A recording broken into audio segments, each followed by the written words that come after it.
형 let's go 저 건물을 찾으러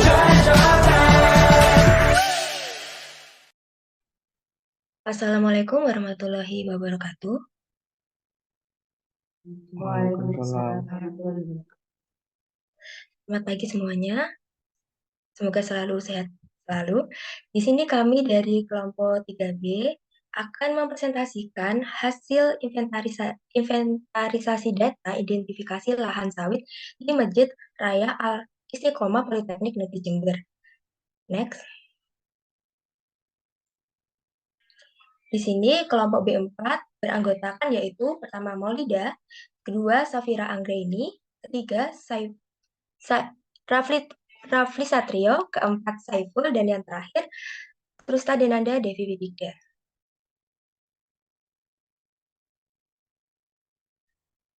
Maka dari itu untuk yang pertama yaitu pengenalan peta lahan sawit di Masjid Raya Al Istiqomah Politeknik Negeri Jember. Nah, berikut ini merupakan peta dari lahan sawit yang digunakan untuk pengambilan data inventarisasi. Next.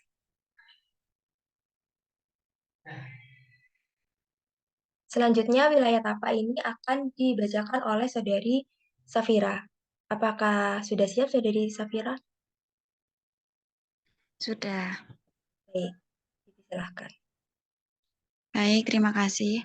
Selanjutnya yaitu wilayah tapak. Lokasi tapak yang dipilih oleh kelompok kami berada di Jalan Mastrip nomor 69, Lingkungan Panji, Tegal Gede, Kecamatan Sumbersari, Kabupaten Jember, Jawa Timur, dengan kode pos 68124, yang memiliki letak astronomis 8 derajat, 9 menit, 36 detik, lintas selatan, 113 derajat 43 menit 17 detik bujur timur. Kabupaten Jember memiliki suhu udara yang cukup panas, berkisar 27 derajat sampai 33 derajat Celcius. Sedangkan pada lingkungan masjid sendiri memiliki suhu berkisar 22 derajat sampai 37 derajat Celcius. Masjid Raya Al Istiqomah berada di dalam lingkungan Politeknik Negeri Jember yang terdapat beberapa fasilitas umum yang diantaranya yaitu bagian depan masjid terdapat aula, parkiran, dan lapangan basket. Pada bagian belakang dan kiri masjid terdapat lahan sawit yang sangat luas.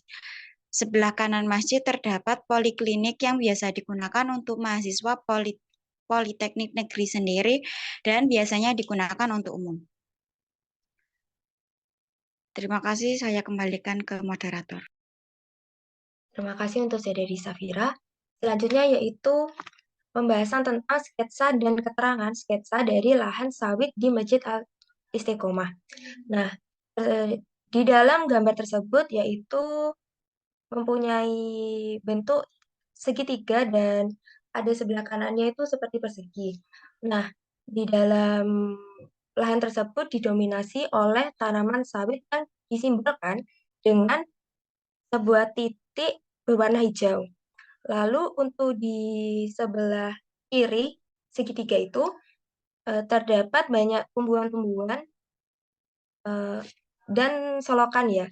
Nah, untuk kode dari tumbuhan dapat dilihat di sebelah kiri atas. Nah, itu terdapat tanda segitiga ditandakan sebagai gelodokan tiang. Gelodokan tiang ini terdapat di bawah bawah gambar di dekat dengan gambar tanda persegi panjang yang disimbolkan sebagai kursi.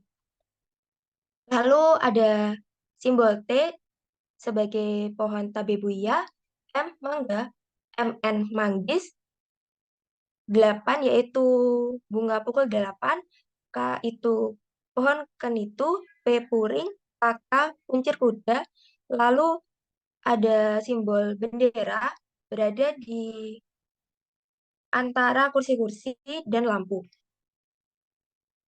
Selanjutnya ini ada tangga. Nah, tangga itu di sebelah bawah dekatnya kursi-kursi. Nah, tangga itu terletak di sebelah kiri dan pojok kanan. Nanti di slide selanjutnya ada berukuran 14 dengan lebar 40 cm. Nah, terdapat 2 anak tangga. Lalu yang sebelah kiri itu ada garis berwarna biru tua. Itu disimbolkan dengan solokan dengan ukuran yang terbuat 14 dan lebar solokan 58 cm. Next. Selanjutnya, saya serahkan kepada Saudara Rafli. Untuk yang selanjutnya adalah sisi bagian selatan dari tapak yang kita amati. Untuk bentukan tapak lebih dominan ke persegi panjang dan terdapat beberapa yang berbentuk persegi. Untuk bagian tapak itu didominasi oleh kelapa sawit seperti mana digambarkan di sana. Terdapat banyak kelapa sawit di sepanjang lokasi tapak. Dan di bagian bawah, pada gambar bagian bawah itu terdapat tempat duduk dan juga adanya pohon gelodokan tiang di setiap belakang tempat duduk dengan lambang segitiga biru. Dan juga terdapat yang listrik dan juga baliho TV yang juga ada di bagian tapak. Di gambar tersebut juga terdapat pos tempat karcis yang berada di bagian bawah kursi. Untuk selanjutnya, ini adalah kondisi topografi tapak, yang dimana di bagian selatan masjid itu tanahnya cukup landai dengan sedikit adanya gelombang, dan di bagian utara masjid itu tanahnya landai, sedangkan di bagian barat masjid itu ada bagian tanah yang mencekung dan juga ada bagian yang landai juga. Sedangkan di bagian paling selatan itu tanahnya menanjak. Terima kasih, saya kembalikan ke Ustaz. Baik, terima kasih untuk Saudara Rafli. Selanjutnya yaitu ada diameter tajuk dan satwa. Yang pertama, diameter tajuk tanaman memiliki 4 pohon ya. Yang pertama, pohon sawit dengan diameter 12,3 meter. Yang kedua ada pohon gelodokan tiang dengan diameter 1,8 meter. Ketiga, pohon mangga dengan diameter 8,64 meter. Lalu yang keempat ada pohon manggis dengan diameter 2,6 meter. Dan yang terakhir pohon tabebuya dengan diameter 2,3 meter. Lalu untuk satwa yang ditemukan pada lokasi tersebut yaitu burung kucing belalang. Next. Untuk selanjutnya saya serahkan kepada Saudari Maulida. Baik, selanjutnya bentukan lahan sejauh tangan dapat meraba. Ini mencakup segala bentuk bumi yang dapat Anda rasakan dengan tangan Anda tanpa bantuan alat khusus. Dari pengamatan yang kami lakukan, terdapat banyak sekali benda yang dapat diraba. Contohnya seperti meraba. Kita dapat meraba bunga yang ada di sekitar masjid, juga memegang gedung masjid, dan memegang pepohonan yang ada di sekitar gedung masjid. Selanjutnya, bentukan lahan sejauh indera penciuman dapat mencium. Bentukan permukaan sejauh indera penciuman dapat mencium merupakan ekspresi yang mengacu pada fenomena alam yang mempengaruhi aroma atau bau suatu daerah. Ini termasuk bau tanaman, tanah, dan segala sesuatu di sekitarnya.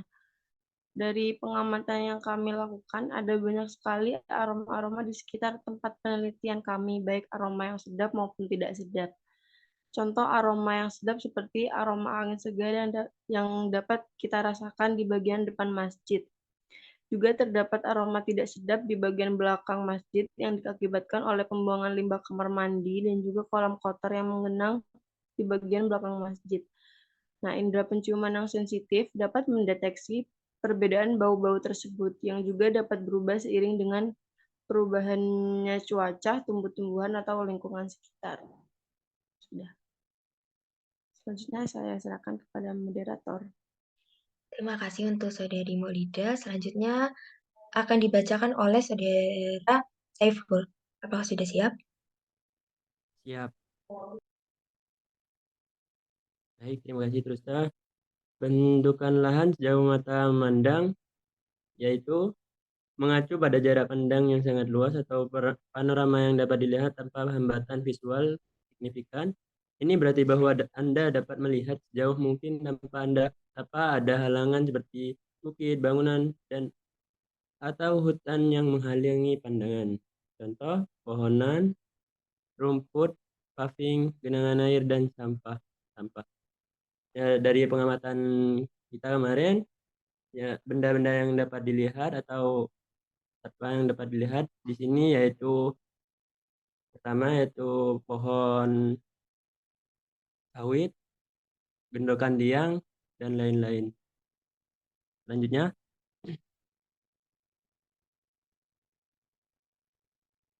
sejauh indera pendengar mendengar, yaitu mengacu pada jauh di mana suara atau bunyi yang ada di landscape dapat didengar dengan jelas oleh seseorang. Ini berarti berapa jauh seseorang dapat mendengar suara yang berasal dari lingkungan landscape tertentu.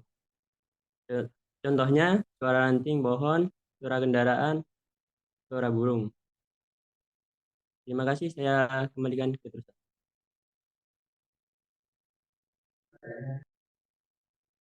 Terima kasih untuk Saudara Oh, Saiful.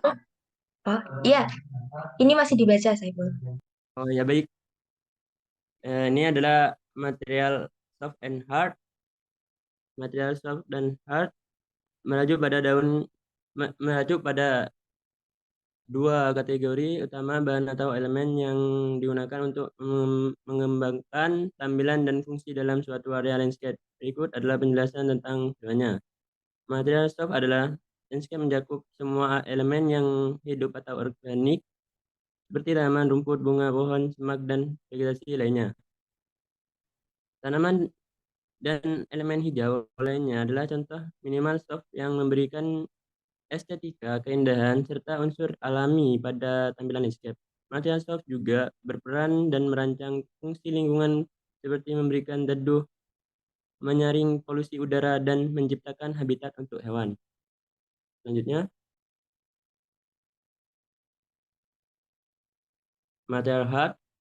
Material hard merujuk pada elemen landscape yang bersifat keras, biasanya buatan manusia atau berstruktur padat. Contoh material hard meliputi batu, beton kayu, batu bata, trotoar, dan jalan setapak, dinding, taman batu, dan elemen instruktur seperti tangga, jembatan, atau dudukan. Material hard digunakan untuk membentuk struktur, aksesibilitas, dan elemen arsitektural dalam landscape seperti teras, jalur berjalan, atau tempat duduk. Terima kasih, saya kembalikan ke Tusta. Baik, terima kasih untuk Saudara Saiful. Selanjutnya ada inventaris data yang akan disampaikan oleh Saudari Safira. Apakah sudah siap? Sudah. Baik, terima kasih. Berikut adalah inventarisasi data yang sudah kami kumpulkan selama 1 minggu.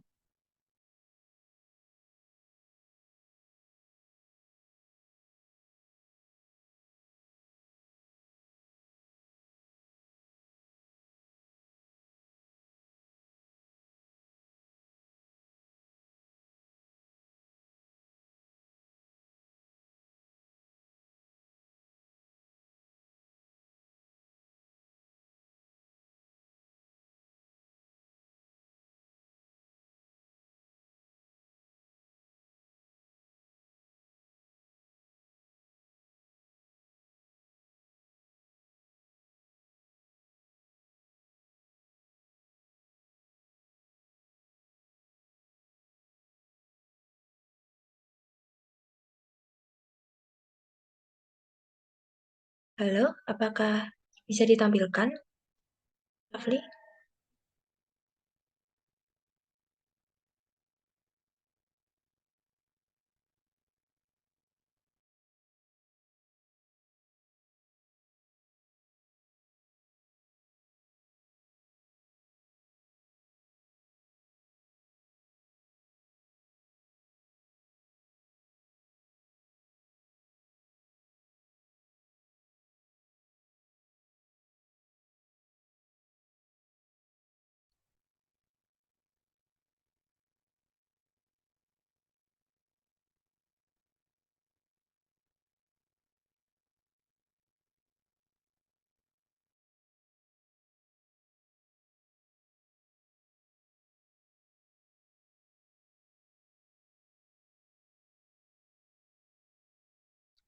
Berikut adalah data yang sudah dilakukan pengamatan oleh kelompok kami. Next.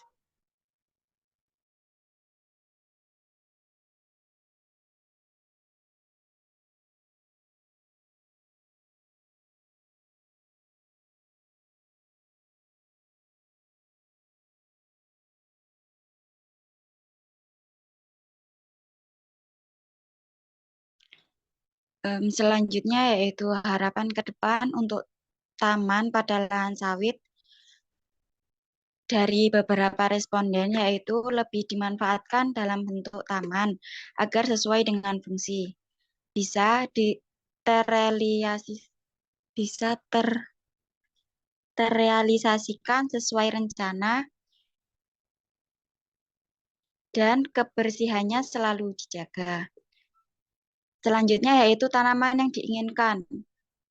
Bisa ditambahkan dengan pohon palem dan juga bunga furing.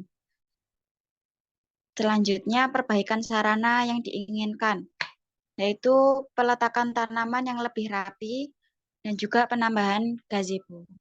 Sekian, terima kasih.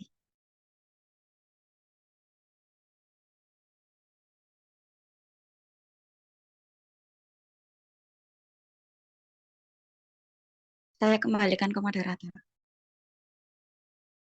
Baik, terima kasih untuk penyampaiannya. Nah, tadi sebelumnya merupakan penyampaian dari hasil data inventarisasi dari kelompok B4. Untuk selanjutnya akan dibuka sesi tanya-jawab. Jika ada yang ingin bertanya, dimohon untuk raise hand terlebih dahulu.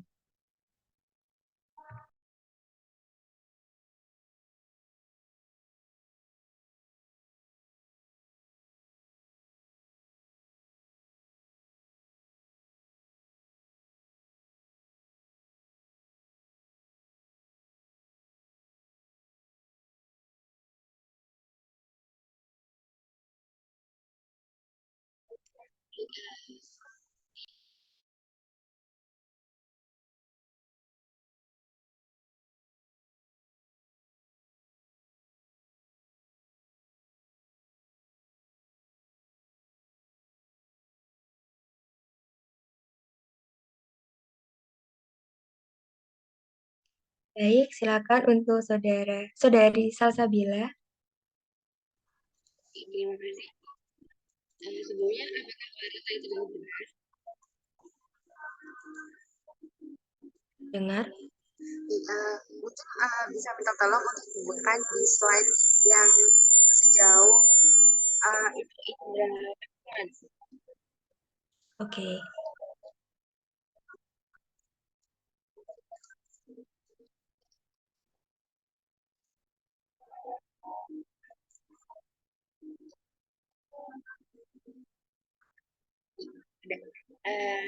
Baik, saya akan bertanya di bagian itu.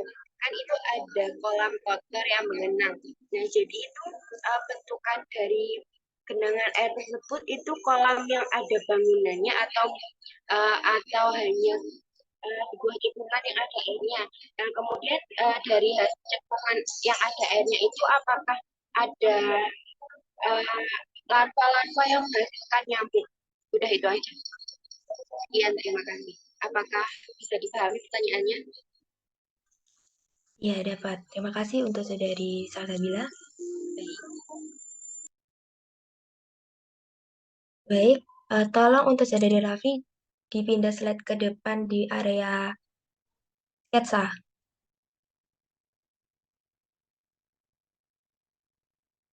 Stop.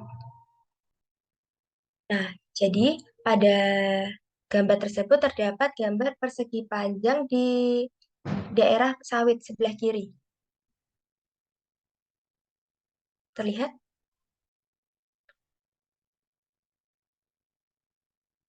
Apakah sudah terlihat, Salsabila?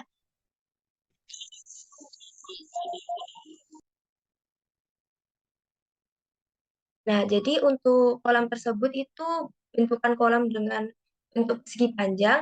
Nah, kolam itu tidak ada bangunannya, jadi hanya tanah yang dikeruk gitu loh, tapi berbentuk segi panjang.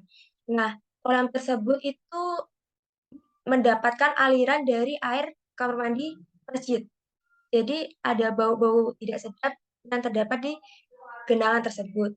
Nah, untuk di kolam tersebut terdapat jentik-jentik juga yang menyebabkan baunya juga kurang sedap untuk dicium. Terima kasih. Apakah ada sanggahan? Oke, baik. Terima kasih. Mungkin itu saja pertanyaannya. Terima kasih atas jawabannya yang kami berikan. Sekian dari saya. Terima kasih.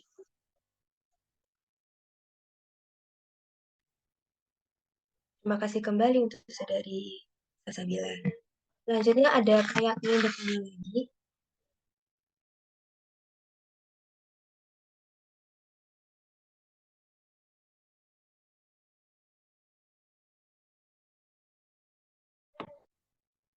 Baik, untuk pertanyaan akan saya batasi hingga menit ke-29.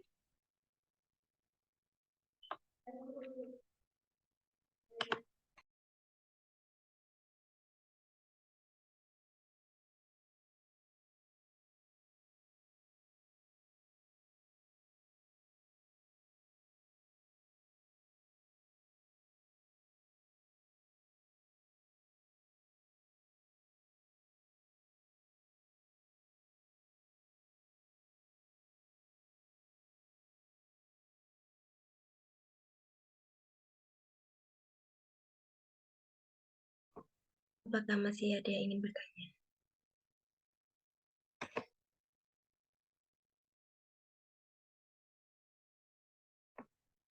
Baik, karena waktu sudah menunjukkan pukul 11.29, maka presentasi ini akan diakhiri. Demikianlah hal yang dapat kami sampaikan. Sebelumnya saya dan kelompok memohon maaf sebesar-besarnya atas kesalahan yang disengaja maupun yang tidak disengaja. Apabila penyampaian tadi mungkin kurang atau memiliki kesalahan, kami juga memohon maaf. Untuk itu, sekian dan terima kasih dari kelompok kami. Assalamualaikum warahmatullahi wabarakatuh. Waalaikumsalam warahmatullahi wabarakatuh.